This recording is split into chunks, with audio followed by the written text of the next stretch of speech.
Halo guys, balik lagi bersama Bang Theo di sini. Kali ini Bang Theo akan melanjutkan cerita Again the Sky Supreme. Buat kalian yang penasaran, langsung saja ya simak video kali ini.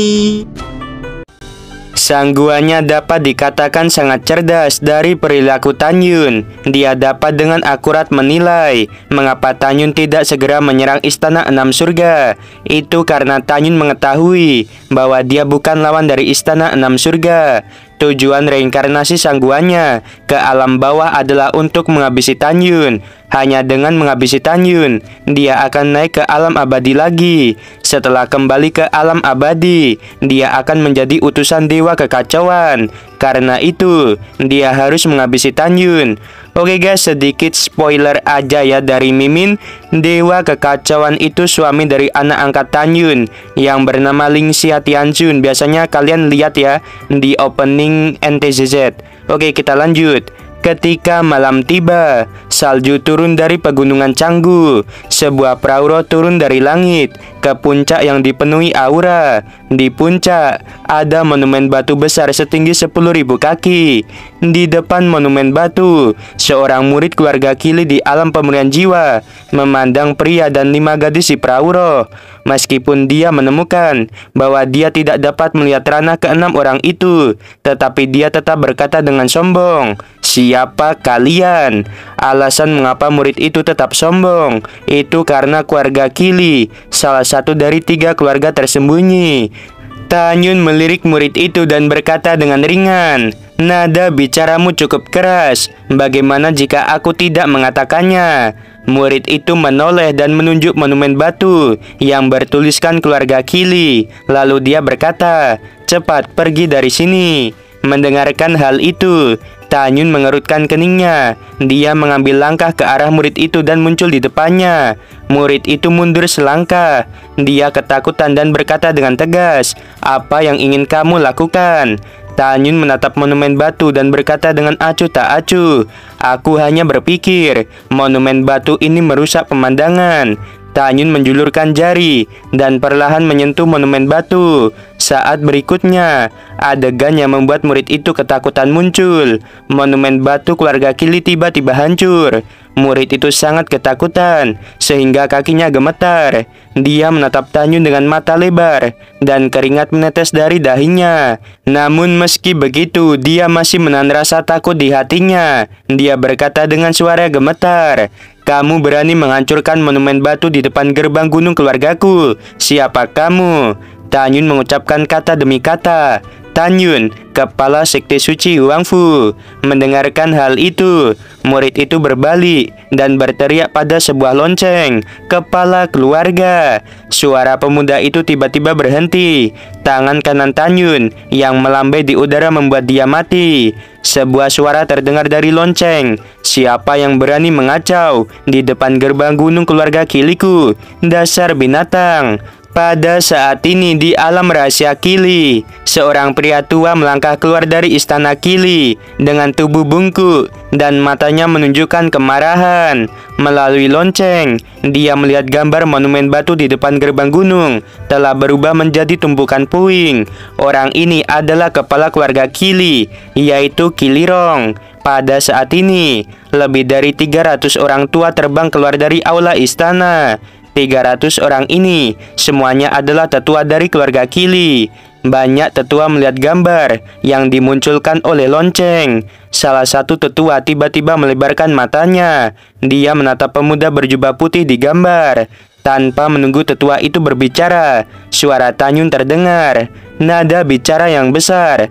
"Beraninya kamu mengatakan hal seperti itu pada kepala sekte ini?" Alis putih Kilirong bergetar. Dia melihat ke samping ke arah salah satu tetua dan berkata, "Siapa dia?" Tetua itu berkata dengan wajah pucat, "Dia adalah penguasa sekte suci Huangfu saat ini. Dia kepala sekte Tanyun." Begitu kata-kata itu terdengar, wajah Kilirong menjadi pucat. Ketika dia memeriksa ranah Tanyun, dia terkejut. Dia menemukan bahwa dengan kekuatan alam eklosion tingkat ketiganya, dia tidak hanya tidak dapat melihat ranah Tanyun, tetapi bahkan 5 gadis cantik di belakang Tanyun, dia tidak dapat melihat ranahnya. 300 tetua lainnya juga pucat saat ini. mereka berpikir bahwa Tanyun dan kelima gadis datang untuk membalas dendam.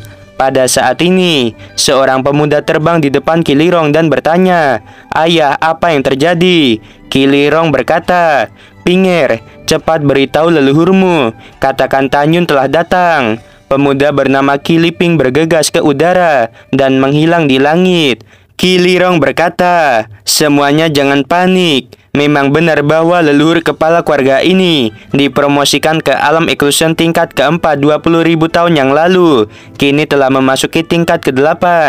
Ketika para tetua mendengarkan kata-kata itu, ekspresi mereka ngeri. Mereka mendengar bahwa leluhur Kilirong, yaitu Kiligucong, meninggal 20.000 tahun yang lalu. Mereka tidak pernah membayangkan bahwa dia masih hidup dan bahkan mencapai alam eksklusion tingkat ke-8.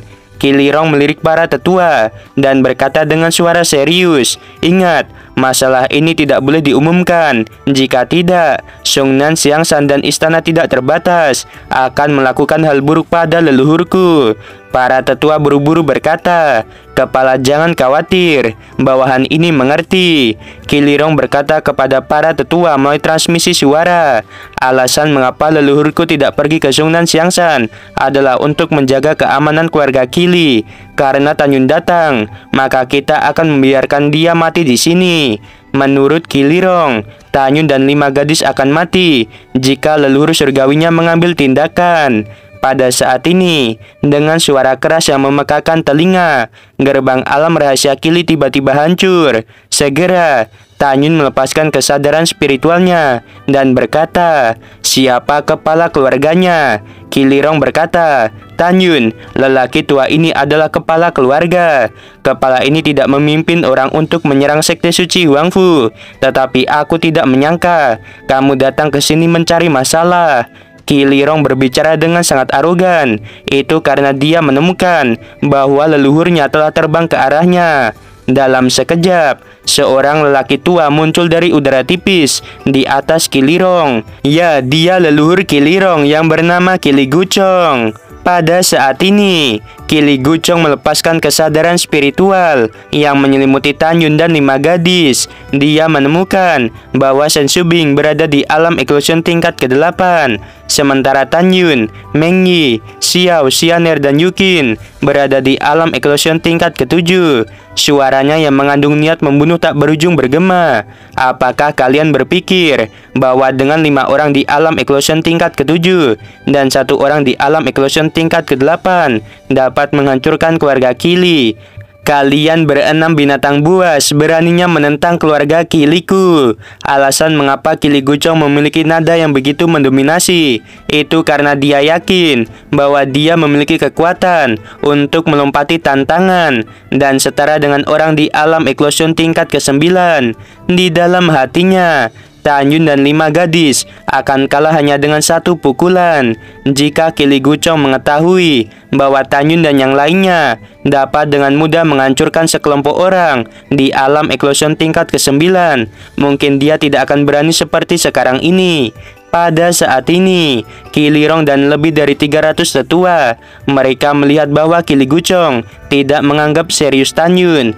Itu membuat mereka semua menjadi senang. Di sisi lain, Tanyun tersenyum dan menatap Kiligucong. Dan Xianer di samping Tanyun, dia berkata dengan dingin, "Orang tua, nada bicaramu sangat besar, tapi aku tidak tahu apakah nada bicaramu sekuat kekuatanmu atau tidak." Dan Xianer mengeluarkan aura alam eksklusion tingkat ke-7. Segera setelah itu, ruang di sekitar bergetar hebat. Sepasang sayap putih muncul di punggung belakangnya. Di sepasang sayap putih itu ada pola-pola kuno. Dan Xianer berkata, "Tanyun dan 4 saudara perempuanku, orang ini serahkan saja padaku." Dan Xianer membalik tangannya. Dia memegang pedang dan mengepakkan sayap cahaya suci. Dia bergegas menuju Kiligucong yang 50.000 mil jauhnya. Hanya dalam satu napas, dia melewati 20.000 mil. Kiligucong berkata, "Gadis kecil, apakah kamu mencari kematian?" Tubuh Kiligucong memancarkan kekuatan abadi guntur. Dia berubah menjadi seberkas cahaya dan dengan cepat melesat menuju Dante Xianer. ketika Kili Gucong hanya berjarak 1000 mil dari Dante Sianer. Ketika Kili Gucong hanya berjarak 1000 mil dari Dante Sianer, Kili Gucong menyatukan jari telunjuk dan jari tengahnya menjadi jari pedang. Dia melambaikan tangan kanannya dengan tiba-tiba ke arah Dante Sianer. Segera, area dengan radius 10.000 mil runtuh. Kabut hitam pekat dengan diameter 20.000 mil menelan dirinya serta Dante Sianer.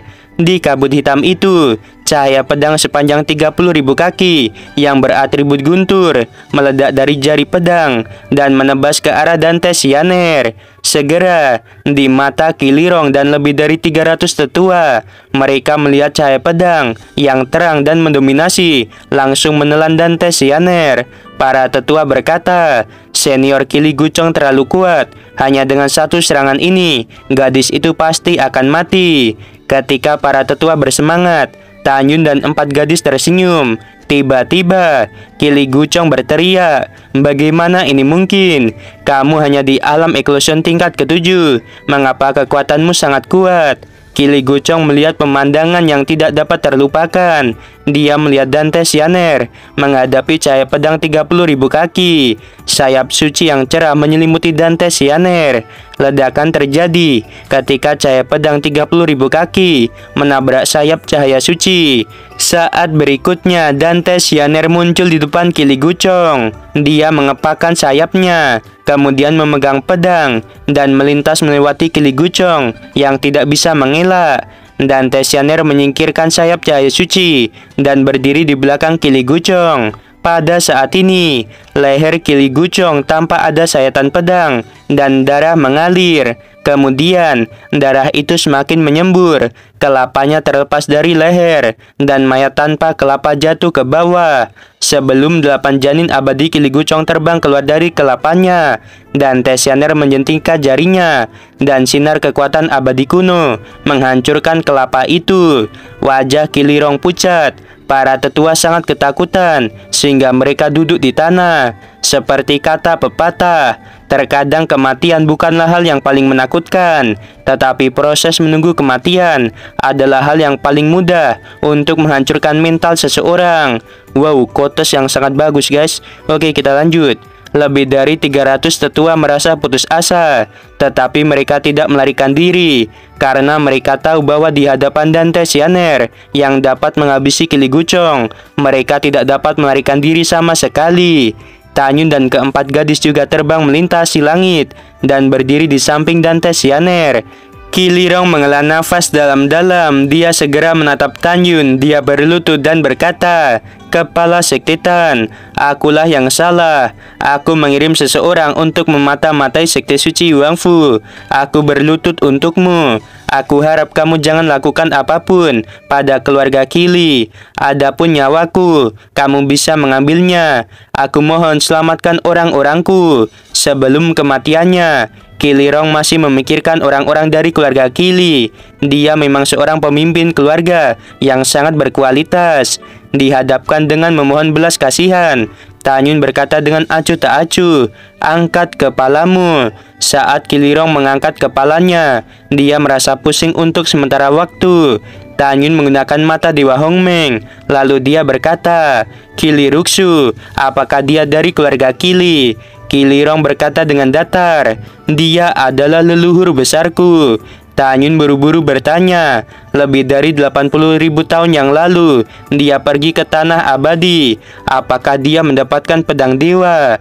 Kilirong berkata, "Tidak." Tanyun sangat kecewa dengan lambaian tangannya. Energi spiritual keemasan pucat meledakkan Kilirong. Lebih dari 300 tetua memohon belas kasihan. "Kepala Sektetan, maafkan kami." Tanyun mencibir dan berkata dengan acuh tak acuh, "Subing, habisi mereka." Keluarga Kili telah berencana mengambil alih Sekte Suci Wangfu. Kalian pantas mati. 1 jam kemudian, Tanyun dan kelima gadis terbang keluar dari alam rahasia Kili. Tanyun mendirikan kembali sebuah monumen batu besar di depan gerbang gunung keluarga Kili.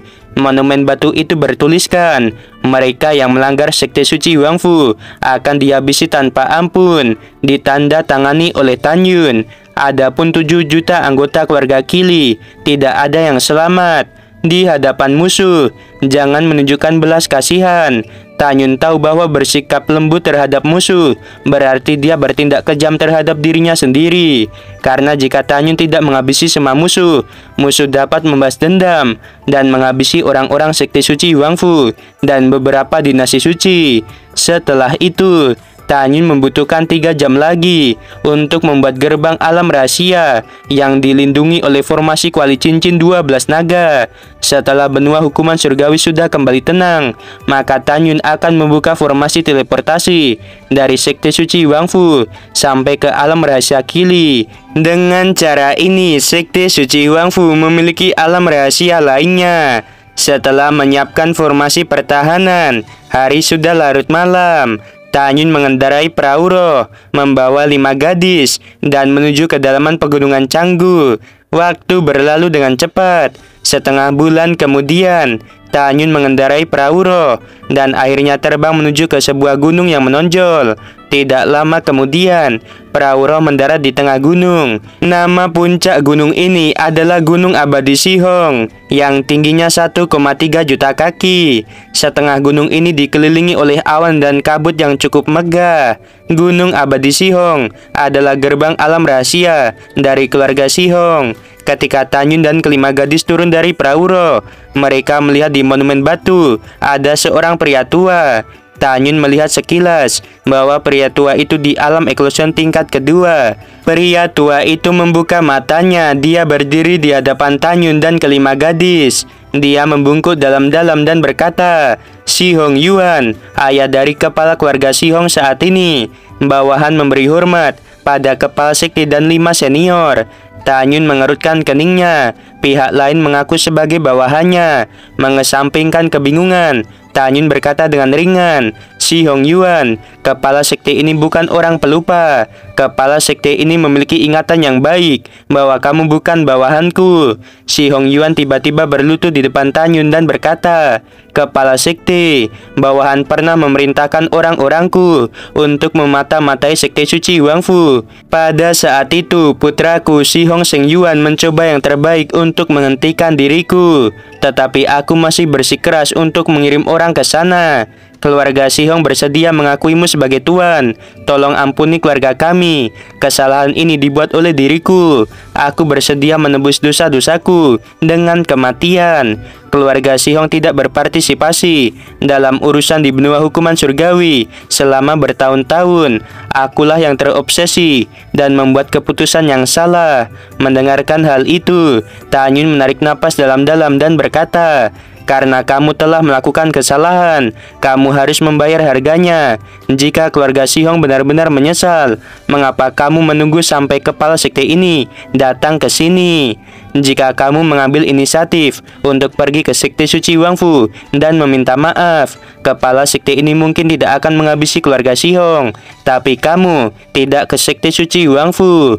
Mendengarkan hal itu, Sihong Yuan mengangkat kepalanya dan berkata dengan tulus, "Kepala sekte, apakah kamu tidak melihat putraku? Dia memimpin 150 tetua menuju ke pegunungan hukuman surgawi 7 tahun yang lalu untuk menemui dirimu dan meminta maaf. Aku khawatir kamu akan datang ke sini. Jadi aku duduk di depan gerbang gunung ini selama 7 tahun. Kepala sekte, aku benar-benar tahu aku salah. Dan putraku memimpin para tetua untuk benar-benar meminta maaf padamu." Setelah mendengarkan hal itu, Tanyun benar-benar terkejut. Tanyun memandang Sihong Yuan lalu berkata dengan dingin, "Baiklah, kepala sekte ini akan menggunakan teknik yang dapat mengendalikan pikiranmu. Jika semua yang kamu katakan itu benar, kepala sekte ini tidak akan menghancurkan keluarga Sihong dan juga mengampuni dirimu. Namun, jika kamu membuat kebohongan dan mencoba menyembunyikan kebenaran, semua orang di keluarga Sihongmu pasti akan mati."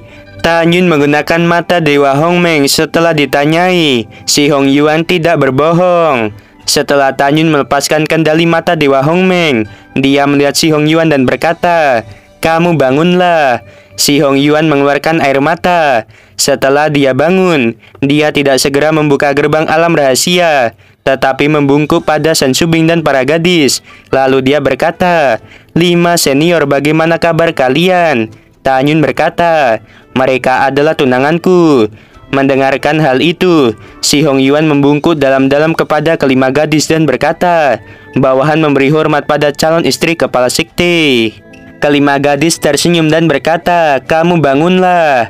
Mata si Hong Yuan tertuju pada Song Wuxiao. Dia sedikit gembira dan bergumam, "Dia terlihat mirip." Si Hong Yuan sepertinya mengingat sesuatu. Ada air mata samar di matanya yang keruh. Tanyun mengerutkan keningnya ketika dia melihat si Hong Yuan menatap Song Wuxiao. Tanyun sedikit tidak senang. Si Hong Yuan buru-buru membuka gerbang alam rahasia. Dia membungkuk, lalu dia berkata, "Kepala sekte, silahkan masuk." Tanyun mengangguk. Si Hong Yuan dengan hormat membawa Tanyun dan 5 gadis ke alam rahasia. Setelah itu, si Hong Yuan terbang menuju istana Si Hong sambil memperkenalkan situasi keluarga Si Hong kepada Tanyun. Melalui pengantar, Tanyun mengetahui bahwa alam rahasia Si Hong seluas 5 juta mil. Setelah terbang jauh selama setengah jam, Tanyun dan kelima gadis serta si Hong Yuan sampai di istana. Setelah si Hong Yuan meminta Tanyun dan gadis untuk duduk, tepat saat dia hendak pergi, Tanyun berkata, "Ngomong-ngomong, 80.000 tahun yang lalu, apakah ada anggota keluarga Si Hong yang bernama Si Hong Rukong?" Si Hong Yuan tertegun sejenak, lalu dengan hormat berkata, "Kepala sekte, Si Hong Rukong adalah leluhur bawahan ini." Tanyun berkata, "Apakah dia mendapatkan pedang dewa dari tanah abadi?" Si Hong Yuan berkata dengan jujur, "Leluhur memang mendapatkan pedang dewa setinggi 10.000 kaki. Sekarang diabadikan di aula pedang dewa. Kepala sekte, jika kamu menginginkannya, bawahan ini akan memberikannya kepadamu." Tanyun tersenyum dan berkata, "Baiklah, bawa aku ke sana sekarang juga." Setelah si Hong Yuan menerima perintah, dia memimpin Tanyun dan kelima gadis terbang keluar dari istana Si Hong. Setelah terbang 200.000 mil, mereka mendarat di luar istana yang dibangun di atas tebing. Pada plakat di atas istana tertulis aula pedang. Pada monumen batu di luar aula tertulis tempat penting keluarga Si Hong penyusup akan dihabisi. Si Hong Yuan berkata, "Kepala sekte, tunggu sebentar. Bawahan ini akan membuka gerbang aula." Bibir Si Hong Yuan bergerak diam-diam. Kemudian, gerbang aula yang tingginya beberapa ratus kaki menjadi terbuka. Setelah gerbang aula terbuka, yang menarik perhatian Tanyun adalah pedang raksasa setinggi 10.000 kaki. Pedang raksasa setinggi 10.000 kaki tidak bergerak sama sekali, tetapi ruang di sekitar pedang dewa bergetar dan memancarkan aura atribut ruang yang kuat. Sekilas Tanyun mengenali bahwa pedang ini adalah pedang dewa Hongmeng beratribut ruang, yaitu Wuhen. Si Hong Yuan melihat pedang besar yang berdiri di aula. Dia menggelengkan kepalanya dan menghela nafas. Lalu dia berkata, "Kepala sekte, meskipun pedang dewa ini dibawa leluhur dari tanah abadi 80.000 tahun yang lalu, tetapi leluhur tidak dapat mengendalikannya. Meskipun ini adalah pedang dewa, tetapi tidak bisa digunakan. Jadi apa gunanya?" Mendengarkan hal itu, Tanyun tersenyum kecil dan berkata, "Leluhurmu tidak bisa mengendalikannya, bukan berarti kepala sekte ini juga tidak bisa menggunakannya." Setelah si Hong Yuan mendengarnya, dia tidak mengatakan apa-apa lagi. Tanyun maju selangkah dan berkata dengan lembut, "Wuhen, Tuan ada di sini." Setelah kata-kata Tanyun, pedang dewa bergetar untuk sementara waktu dan kemudian kembali tenang.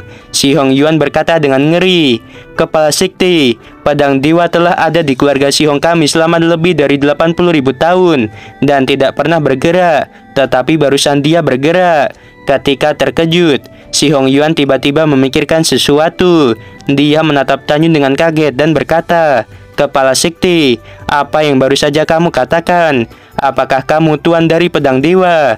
Tanyun tersenyum kecil dan berkata, "Aku hanya mengatakan bahwa aku sekarang menjadi tuan dari pedang dewa ini."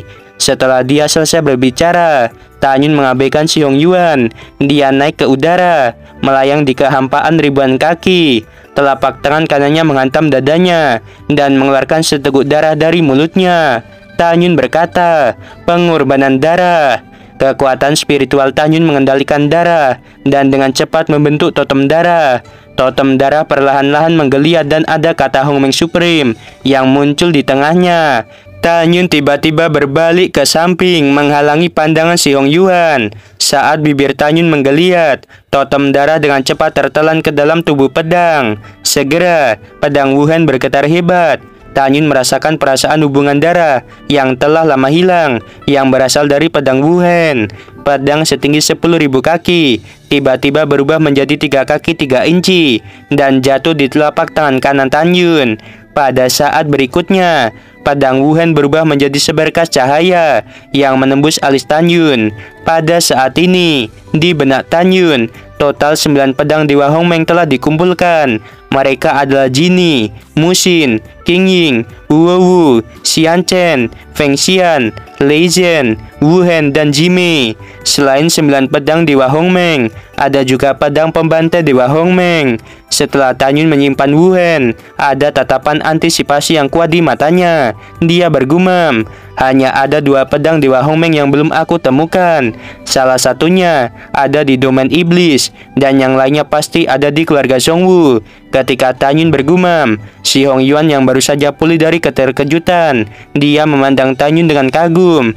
Dia mengepalkan tangannya dan berkata, "Kepala Sekte, kamu benar-benar putra surga. Kamu benar-benar dapat menaklukkan pedang dewa itu." Tan Yun tersenyum dan menghilang begitu saja. Kemudian, dia muncul di samping si Hong Yuan dan bertanya, apakah keluarga Zhongwu juga memiliki pedang dewa? Si Hong Yuan menggertakkan giginya seolah memikirkan sesuatu. Lalu dia berkata, "Ya, tentu saja ada." Tan Yun memandang si Hong Yuan ketika dia menyebut keluarga Zhongwu. Lalu dia berkata, "Mengapa? Apakah keluarga Si Hong memiliki dendam terhadap keluarga Zhongwu?"